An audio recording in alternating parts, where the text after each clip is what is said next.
What is up, everybody? Welcome back to the GoodeBaker podcast. I'm Nick Baker, and across from me, Shane Good. What's good? And we are here to talk to you about some video games. Before we get into it, though, I would like to remind you guys to like, subscribe, and share us on all your platforms. You can find us on Apple Music and Spotify if you want to listen to us on the go. And if you can't get enough of us there, our Facebook, Instagram, and YouTube pages are a great way to follow and keep up with whatever we're doing and all that GoodeBaker goodness. And without further ado, let's get into what I've been playing this week. That's right. We're going to shift it up. What have you been playing this week? So I restarted The Last of Us. Really? Yeah, I totally did. But I'm playing it on Survivor now, and I've never done the hardest difficulty before. I guess Grounded is the hardest difficulty, but I looked it up, and I guess it's a whole lot of bullshit. Oh, is it like they hack or like they're like cheating? Well, no, it's they take away the HUD and everything, and all the indicators for QuickTime events and stuff like that. Oh, so you just have to That sounds like a man's way to play. I'm surprised you didn't do that. You're right. I'm going back now. the survivor mode, I guess, just is all of that, except you have the HUD and you have those buttons. So same damage, same everything, but you can actually see how many bullets you have left in your gun, this, that, and the other. So how else would you check? I think that if I do go through this survivor and it's not as tough, because I've hit a few things that have kind of put a hitch in moving throughout the story, and I'm not sure if that's exactly the way I want to go back through it, but I want to get that platinum trophy in The Last of Us. So that's kind of the goal, is I want to, and there's no trophy for Grounded, so I didn't feel like going fully through Grounded was worth it. And if so you just want the platinum. If I still wanted it, well, I still wanted to have fun, and I wanted to refresh myself on the story itself and all the little nuances in case they call back characters or whatever. Yeah. But yeah, just playing through that again. It's a lot of fun. Loving the story still so far, and yeah, that's pretty much all I've been playing. Other than I played a little bit of COD last night. Duos is in COD now, back in COD. So that's, how'd you like that? It's pretty good. I think it's nicely balanced. That game really, you can put as many players in it as you want. I feel like it still keeps its even keel. Even with the 4-man squads, I think it's still an enjoyable experience. And it's not to say that some other games couldn't add more or take some away and still be a really fun. Call of Duty, I feel like in solos, it doesn't shine at all. I think that's the weakest mode in that. Yeah, I could definitely see that. But whereas, you go into, PUBG, I feel like solos really is important to that game. Mm-hmm. Yeah, I feel like the same, actually, kind of for, Fortnite and stuff like that. I feel like solos is very important for the growth of that game. You know what I would love to see, though? Just really quick. I would love to see them do 12-man squads. So, full on, 12-man squads. You are a platoon. So it's platoon versus platoons, except there's, 7 platoons. You would never know, when you finished off a squad or not. Strategically, that would be insane. Man, getting to the end of one of those games would be rough. It would be so cool. You would either be so undermanned or so overmanned. Yeah, exactly. At the end, you'd be facing a team of 7, and you'd still have 9 or 10 people left in your squad. It's oh well, shit. I mean, it could be really interesting. But anyway, sorry, continue.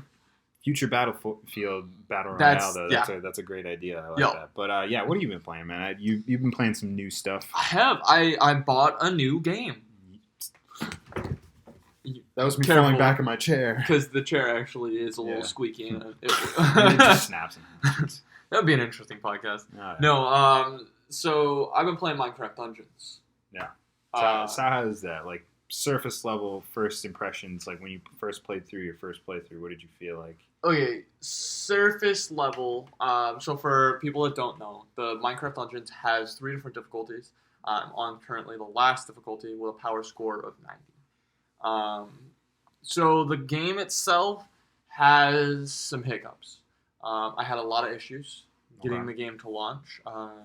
The game has a lot of issues with recognizing your user, because you have to log in with a Microsoft account connected to like your old Xbox account or whatever you bought it on. So I bought it on my old email, not realizing that it was connected to my old Xbox account with a random ass username that I didn't even remember ever having. So I had to change all of that. Luckily, it's free. But I had to. Still a big pain in the ass. Oh, that's not even the worst part. It wouldn't even recognize that I purchased the game for probably about 2 hours, and I had to go through and uninstall the game and reinstall the game like 6 or 7 times.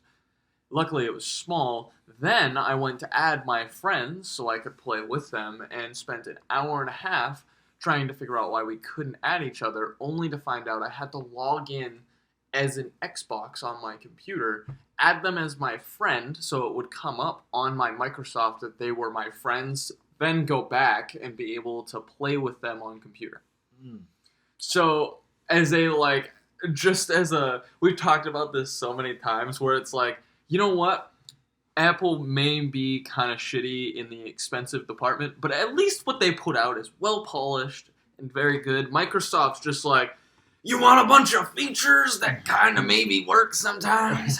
Look in the back here. We got all kinds of broken-ass games that half play and half don't play that come out all sideways. Aside from those issues, the game's amazing. Yeah. It's a lot of fun.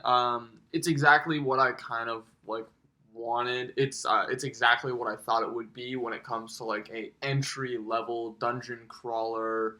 Like, anybody could pick this game up as long as they understand that it's going to be a little difficult to get to run until they fix those issues, which, for my understanding, those issues still are... Some of them are fixed, some of them aren't. My question now, it's out on PlayStation and Switch, right? Yeah. So I wonder how that works with those two. My guess would be it's just on computer, because when you buy the Windows 10 version... Okay.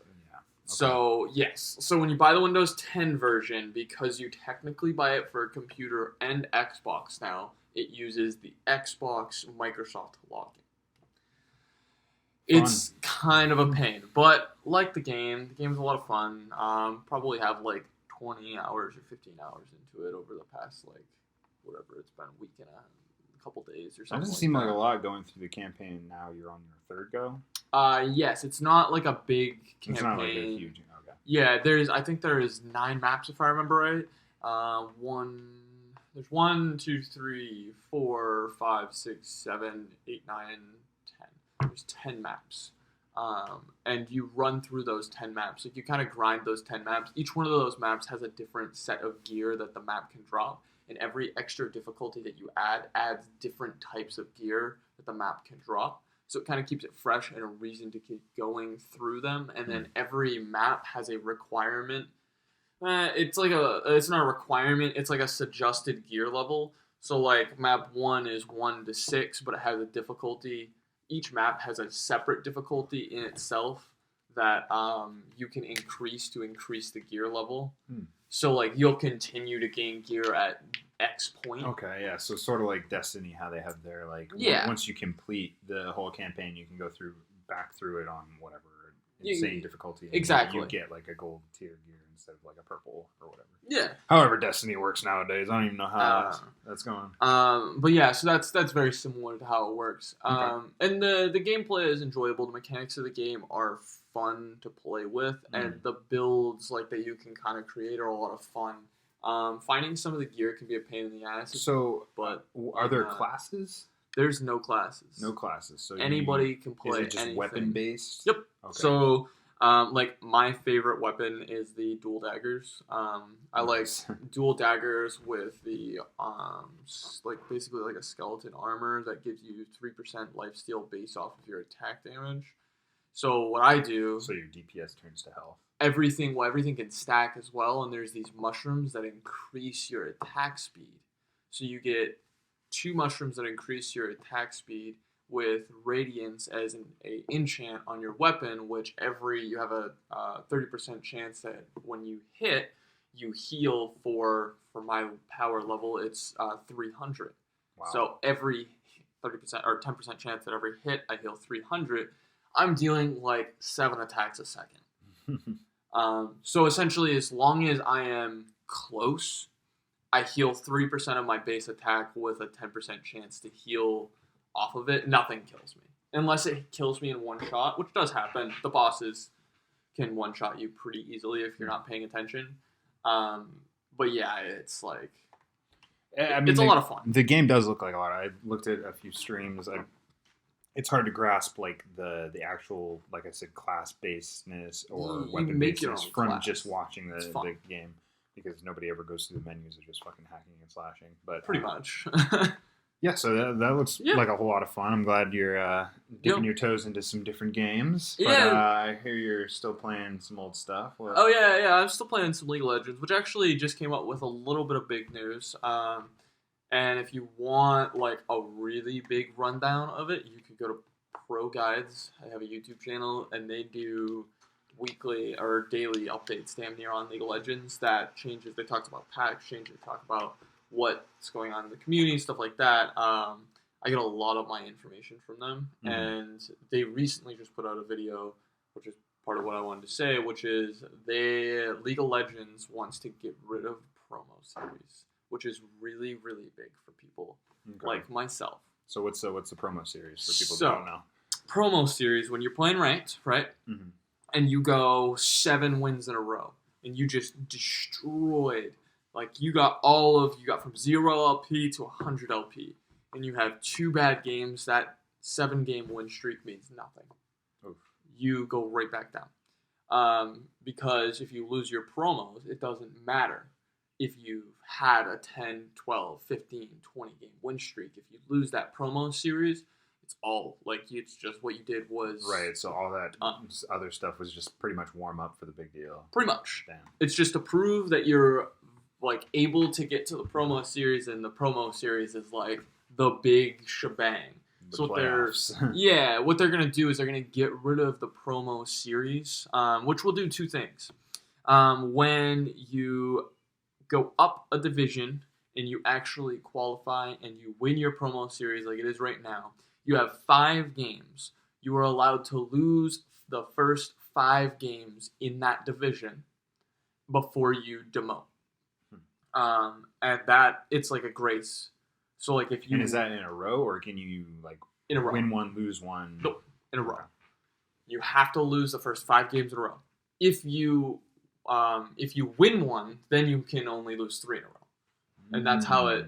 So, and then it always stays at 3. So, if you are at 0 LP, which is league points, if you're at 0 LP and you're silver 5, silver 5 doesn't exist, gold 4, Silver 5 used to exist. They changed that recently. This is real deep, guys. I'm learning a lot. Yeah, so if you're at Gold 4 with 0 LP and you lose 3 in a row, you'll demote to Silver 1. However, if you're at 0 LP and you lose 2 games and you win your 3rd one and then you win the game after that, you have to lose 2 more. So every time you win one, it resets it completely. Okay. So, but... if they get rid of promotionals, that all changes, because it also means that they get rid of promotionals backwards, which means there is no safety net anymore. So, because that's what they did with TFT. That's how TFT works. It was kind of the testing grounds for if it would really work or if it would be just a massive flop. So, with the way that it would work would be you would go from Silver 1 to Gold 4, and then if you lost the next game immediately afterwards, you go right back down to Silver 1. So you'd have to win 2 in a row. But that would mean that people that have a higher win rate, like myself, I have a 65% win rate almost entirely in gold. And that would mean that I would consistently, every 2 games I won 2 and lost 1, I would still consistently be climbing up. Which is really big, but it also, they're going to give kind of more rewards. Right now, you don't get anything for a win streak, versus they're going to start giving you things for a win streak. And they're remaking the MMR system, and they're actually going to allow us to see the hidden MMR, which is kind of nice. Matchmaking rating system is what the MMR stands for. Matchmaking is such a big deal, especially when it comes to those games, being matched with people that are of your skill level. Yeah. Whereas it would just be chaos if it were the other way around. People would just be so pissed off at that game. I'm sure. Well, yeah, and right now this game has a lot of you can have a higher MMR than what your actual division is, but still be in a lower division and have to climb out of the division you're in, even though you're facing people in higher MMR. So you could be silver playing against people that are platinum, but you're not gaining anything extra for fighting people that are platinum. Or you're just gaining normal. You're gaining the same as if you were fighting people that were in silver. But because you're better at the game registers that and thinks that you should be fighting against the people that are in plat, but isn't giving you the same rewards as the people that are in plat. So they're working on how to fix that, how to rebalance things. The next 3 to 5 months for League is going to entail and kind of iron out a lot of those different things. So yeah, I think that's a lot of the reason that ranked matchmaking modes are really important in really competitive games anyway. I don't think Warzone's exactly gotten there, but there are a lot of people asking for a ranked matchmaking for that. Yo, for sure. But it's keeping it on the same track here with Epic, because it's not Epic. Riot. Riot. 4-letter words. Come on. Yeah, whatever. Same thing. Keeping it on the same track with Riot. The Valorant moved to open beta this week. It did. And I believe it moved to open beta the second. Yeah. Either the first or the second. I believe it was the second. Yeah. Everybody on my friends list yesterday was playing Valorant.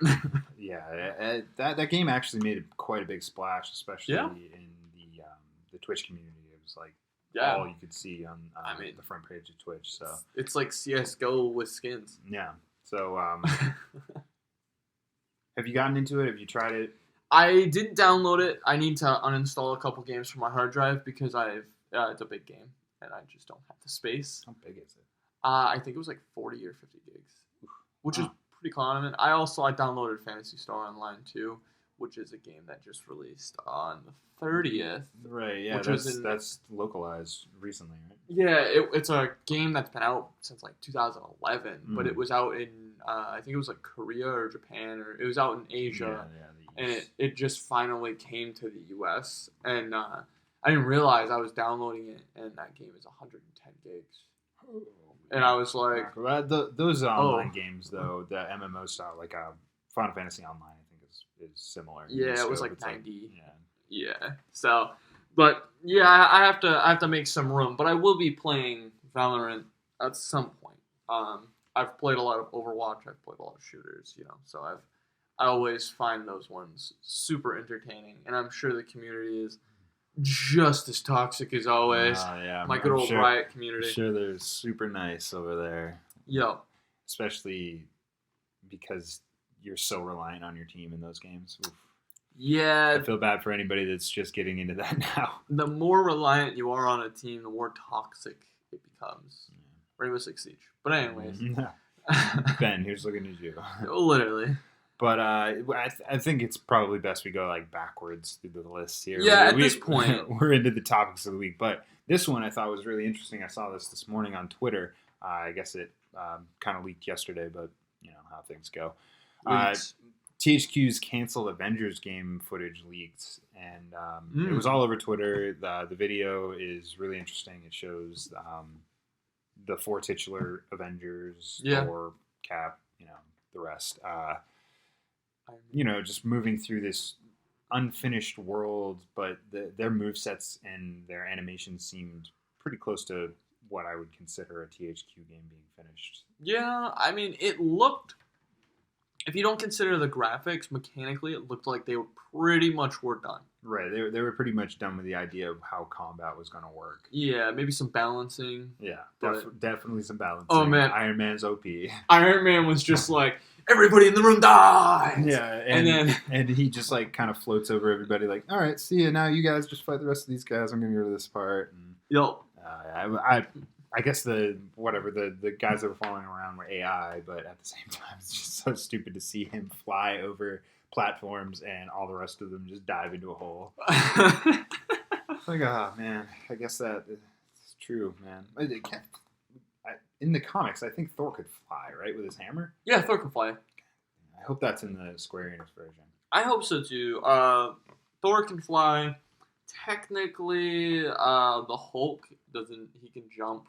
Really, really far. Really, really far. I think in the movies, like way back in the movies, the Hulk movies, he jumps from like I think he jumps across like 3 states in like 2 minutes. He does that move where he like claps and it's like a big explosion or whatever. Why doesn't he just do that at the ground to fly? Why doesn't he just do that with his nutsacks and just launch himself? Okay. Yeah, just nutsack slap the ground and you just off into space. It's like that's a new way to get to Avengers satellite station. Yikes. Yeah, this one's going off the rails. But the last big topic that I really wanted to mention, and I kind of switched it up this way. We kind of switched it up this way, but it kind of it's a hard topic to come onto, I think, because of all the tenseness that is going on around us right now. But Sony postponed their PS5 reveal because of all the stuff that's happening with George Floyd's death and coronavirus. The coronavirus. Like, I think that what they sent out in the message, which I'll pull up right here because I don't want to say stuff that's paraphrase. Yeah, I don't want to paraphrase anything here, but seems like they're kind of pulling the right move here. Yeah. And postponing a little bit. Hopefully it's not long because, I'm a Sony pony, so I need that. I need that news, man. I need that news. It's a drip. Yo. Oh, yeah, this is the same one I read. Jeez. So their statement reads as follows. We have decided to postpone PlayStation 5's event scheduled for June 4th. While we understand gamers worldwide are excited to see PS5 games, we do not feel that right now is the time for celebration. For now, we want to stand back and allow more important voices to be heard.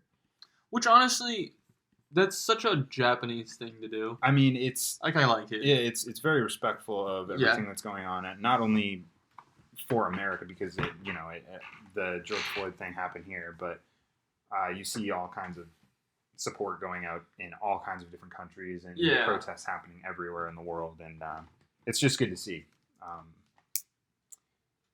Yep.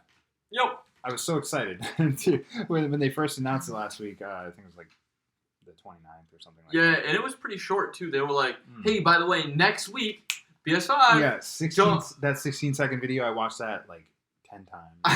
There's got to be something new here. Yo, they almost showed the back of the controller. You're like, It's like, where are those paddles, man? Come on, I want those little extra triggers. Yeah. I mean, I got one more thing that I did forget. We can definitely slide that in. I just wanted to kind of take it easy, kind of ease on the brakes there for that one, because I know how sensitive this time is for everybody, and want to show that respect. Yeah, for sure. But what do you got? So, 2 things, actually. PTR for Diablo just came out. It has been 5 years since they've done anything for the Demon Hunter other than just give them meaningless buffs to just try and make them... Sorry, to try and make me slightly happier, which worked. I get a new set this season. This season, I finally, Demon Hunter and Diablo 3 gets a new set. They're trying to make it so auto-attacking is viable. So they want to, normally in Diablo, it's all about the skills. It's all about what skill we're going to use, what skill we're going to buff up.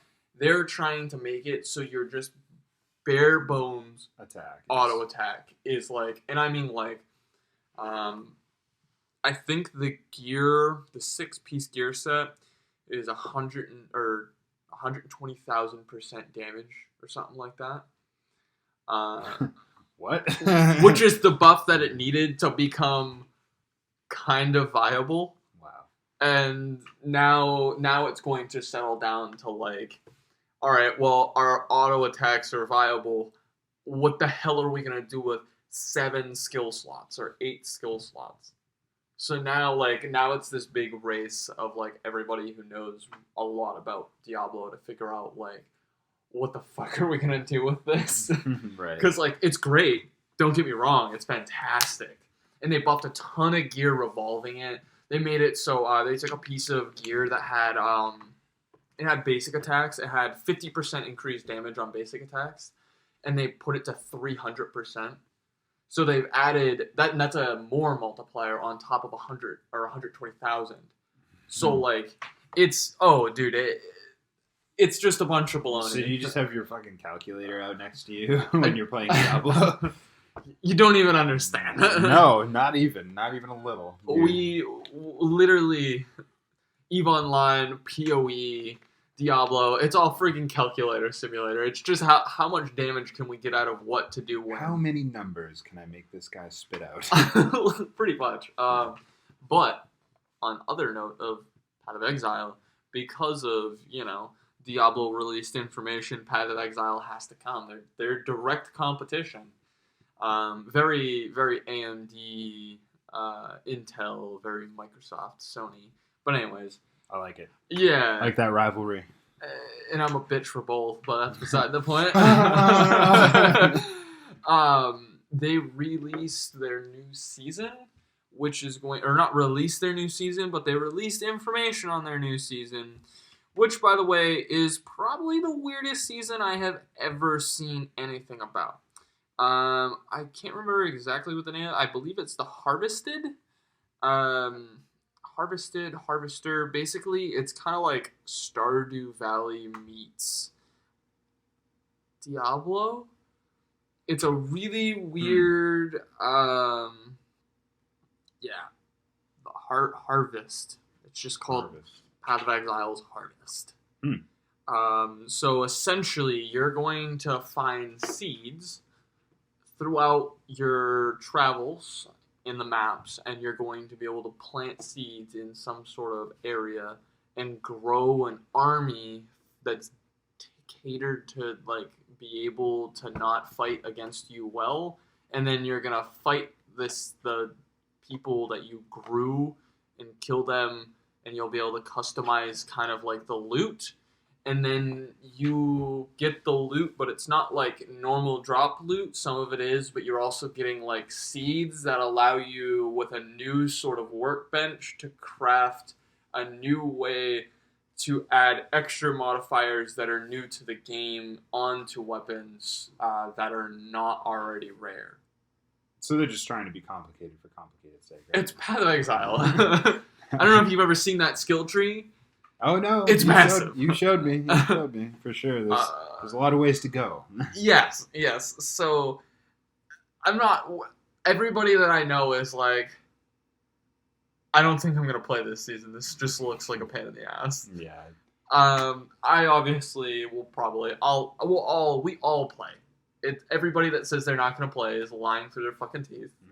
We always play. We always take the first night. We take 9.5 hours. We run through the campaign. We get to maps, and then we're all okay, are we actually going to play this season? Because you learn the mechanics. After 9 hours of playing the game again. Well, you learn the mechanics of the new league, and if it's fun, maybe growing plant people will be fun.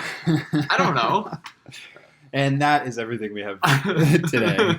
If you enjoyed this podcast, of course, look for us everywhere you can find podcasts. Apple Music and Spotify, I think, are our two golden gooses. But usually. We're also on Google Play if you're into that. Who uses Google Play? Yeah. And YouTube. Oh, yeah. YouTube, Instagram, we're all there. Facebook, make sure you look for us there. Just search GoodeBaker in any of those, and I'm sure you'll find us. Truth. Yeah. Yeah?